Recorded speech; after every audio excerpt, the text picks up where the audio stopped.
guys know me for having interests that are quite masculine, such as welding and wrenching. But before that, an interest I had that I actually don't think I've ever shared on here is nutrition. Before I went to school for welding, that is what I went to school for. I wanted to be a dietitian. I still think that would be a wonderful job.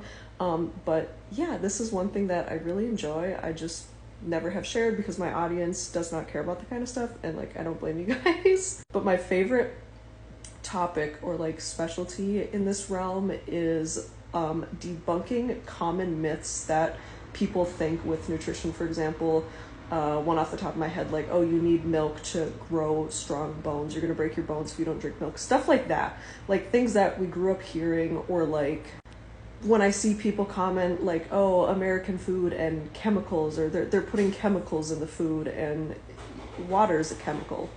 Like, you know what I mean? When people are like, well, there's chemicals in the food, I'm not eating it. Well, we don't need to be scared of chemicals, and just because you can't pronounce the ingredient doesn't mean that it is toxic to you. You know what I mean?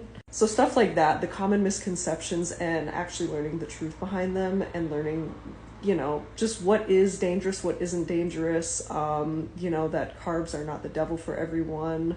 Stuff like that is super interesting to me, and I have been into that for a really long time. It's just something I never share because my audience isn't into that, and that's totally fine. I respect it. But yeah, it's really interesting to me to hear what people learned growing up and how a lot of it is actually false, or we got it wrong somewhere along the way. So that is an interest of mine. Let me know, what is something that you guys are interested in? What do you like learning about?